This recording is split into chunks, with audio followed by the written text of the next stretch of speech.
तो दोस्तों आज हम बौद्ध धर्म एवं जैन धर्म से संबंधित इम्पोर्टेंट क्वेश्चनों के बारे में बात करेंगे। तो वीडियो में अंत तक बने रहे। तो चलो वीडियो को शुरू करते हैं।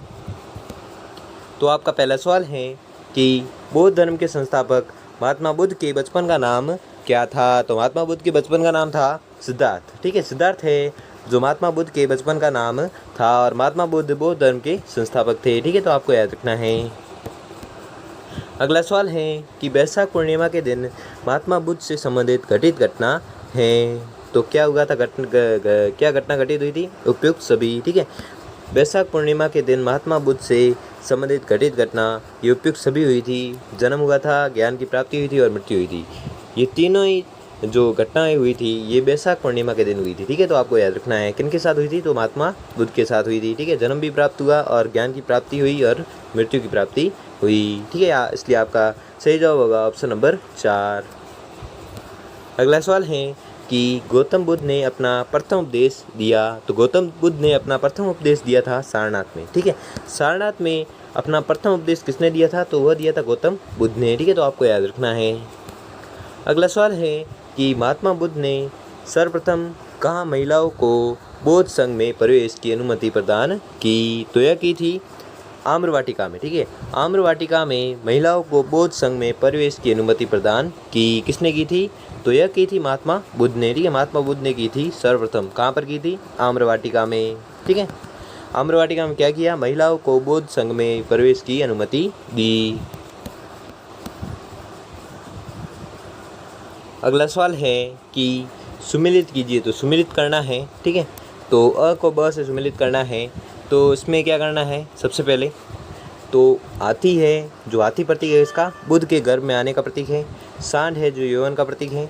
घोड़ा है जो गृहत्याग का प्रतीक है और शेर है जो समृद्धि का प्रतीक है। इसलिए आपका सही जवाब होगा ऑप्शन नंबर 1। ठीक है, ऑप्शन नंबर 1 है जो आपका एकदम सही आंसर हो जाएगा। वापस से देख लो कि हाथी है जो हाथी किसका प्रतीक है? तो बुद्ध के गर्भ में आने का प्रतीक है। और सांड है जो यौवन का प्रतीक है। और घोड़ा है जो गृहत्याग का प्रतीक है।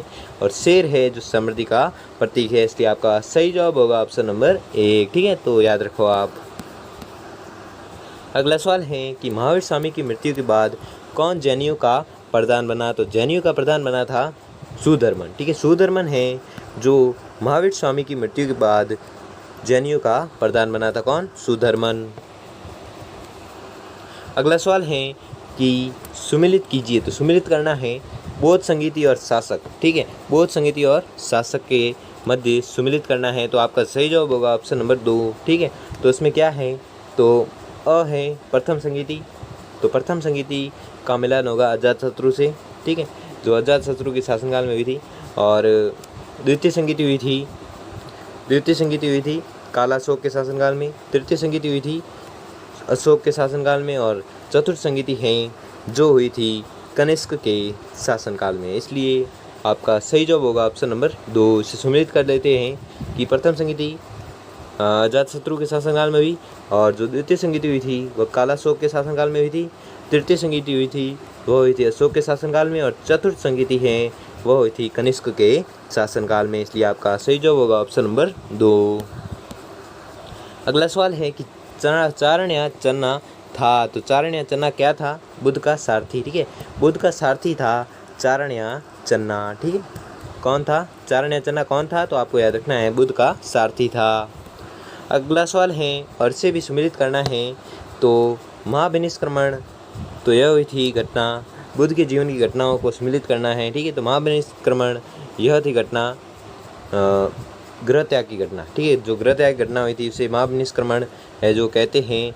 और जो संबोधि घटना है उसे कहते हैं ज्ञान प्राप्ति को। ठीक है, ज्ञान प्राप्ति की घटना को संबोधि कहते हैं। और धर्म चक्र प्रवर्तन है जो उपदेश देने की घटना है जो धर्म चक्र प्रवर्तन कहलाती है। और महापरिनिर्वाण है जो मृत्यु कहलाती है। ठीक है, इसलिए आपका सही जवाब होगा ऑप्शन नंबर 3। ठीक है, ऑप्शन नंबर 3 है जो आपका एकदम राइट आंसर हो जाएगा। वापस से देख लो कि महाविनिष्क्रमण है जो गृह त्याग की घटना कहलाती है। ठीक है, गृह त्याग की घटना क्या कहलाती है? महाविनिष्क्रमण। और संबोधि है जो ज्ञान प्राप्त होने की घटना कहलाती है। ठीक है, ज्ञान प्राप्त होने की घटना क्या कहलाती है? संबोधि।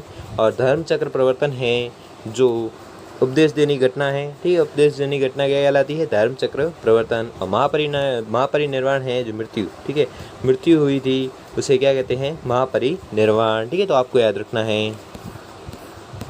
अगला सवाल है, ठीक है, इसे भी सम्मिलित करना है।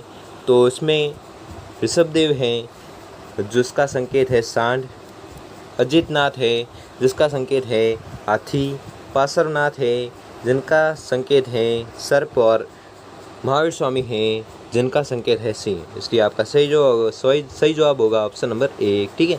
ऑप्शन नंबर 1 है जो आपका एकदम राइट आंसर हो जाएगा। तो वापस से देख लो कि ऋषभदेव जिनका संकेत क्या है? सांड, ठीक है। ऋषभदेव का संकेत क्या है? सांड। अजितनाथ जिनका संकेत है क्या? हाथी, ठीक है, इनका संकेत क्या है? हाथी। और पार्श्वनाथ का संकेत क्या है? सर्प। और महावीर स्वामी का संकेत क्या है? सिंह, ठीक है। तो आपका सही जवाब होगा ऑप्शन नंबर 1, ठीक है। तो आपको याद रखना है। अगला सवाल है कि उपवास द्वारा शरीर का अंत काया कलेश के लिए जैन साहित्य में नाम मिलता है। तो यह नाम मिलता है सलेखना, ठीक है। उपवास द्वारा शरीर का अंत के लिए जैन साहित्य में क्या नाम मिलता है? तो जैन साहित्य में इसका नाम मिलता है सलेखना, ठीक है। तो उपवास द्वारा शरीर का अंत करना यह क्या कहलाता है? सलेखना कहलाता है। किस साहित्य में कहलाता है? तो जैन साहित्य में कहलाता है, ठीक है। तो आपको याद रखना है। अगला सवाल है कि जैन धर्म के अनुसार त्रिरत्न हैं। तो जैन धर्म के अनुसार त्रिरत्न कौन से हैं? सम्यक ज्ञान, सम्यक दर्शन और सम्यक आचरण, ठीक है। सम्यक ज्ञान, सम्यक दर्शन और सम्यक आचरण हैं जो जैन धर्म में त्रिरत्न हैं, ठीक है। जैन धर्म के त्रिरत्न हैं सम्यक ज्ञान, सम्यक दर्शन और सम्यक आचरण। अगला सवाल है कि बौद्ध धर्म में सर्वोच्च लक्ष्य है। तो सर्वोच्च लक्ष्य क्या है? निर्वाण, ठीक है। निर्वाण है जो बौद्ध धर्म में सर्वोच्च लक्ष्य है, ठीक है। क्या है सर्वोच्च लक्ष्य? निर्वाण। अगला सवाल है, तो अगले सवाल में भी सुमेलित करना है। तो सुमेलित क्या करना है? तो इसमें आपका सही जवाब होगा ऑप्शन नंबर 1, ठीक है। तो ऑप्शन नंबर 1 के अनुसार आप सम्मिलित कर लीजिए कि महावीर स्वामी की जन्मस्थली है। तो महावीर स्वामी की जन्मस्थली है कुंडग्राम, ठीक है। कुंडग्राम में महावीर स्वामी का जन्म हुआ था, इसलिए ये इसमें सम्मिलित होगा। और महावीर स्वामी की निर्वाण स्थली है तो इनकी मृत्यु हुई थी कहाँ पर? पावापुरी में मृत्यु हुई थी इनकी। महावीर स्वामी को केवल्य ज्ञान की प्राप्ति हुई थी। तो महावीर स्वामी को केवल्य ज्ञान की प्राप्ति हुई थी कहाँ पर? जंबिग्राम में, ठीक है। जंबिग्राम में महावीर स्वामी को केवल्य ज्ञान की प्राप्ति हुई थी। और प्रथम जैन संगीति जिसका आयोजन हुआ था पाटलिपुत्र में, ठीक है। इसलिए आपका सही जवाब होगा ऑप्शन नंबर 1, ठीक है। ऑप्शन नंबर 1 है जो आपका राइट आंसर हो जाएगा। तो वापस से देख लो कि महावीर स्वामी की जन्मस्थली क्या थी? तो जन्मस्थली हुई थी कुंडग्राम में। और महावीर स्वामी की निर्वाण स्थली है, तो निर्वाण स्थली कौन सी है? पावापुरी। और महावीर स्वामी को केवल्य ज्ञान की प्राप्ति हुई थी कहाँ पर हुई थी? तो केवल्य ज्ञान की प्राप्ति हुई थी जंबिग्राम में। और प्रथम जैन संगीति है जो जिसका आयोजन हुआ था पाटलिपुत्र में, ठीक है। तो आपको याद रखना है। अगला सवाल है कि महावीर और उसके अनुयायियों ने किस लोकप्रिय भाषा का प्रयोग किया है? तो उन्होंने प्रयोग किया है अर्धमागधी, ठीक है। महावीर और उसके अनुयायियों ने अर्धमागधी लोकप्रिय भाषा का है जो प्रयोग किया है। किसने किया है? महावीर और उनके अनुयायियों ने किया है। किस भाषा का प्रयोग? अर्धमागधी भाषा का प्रयोग किया है।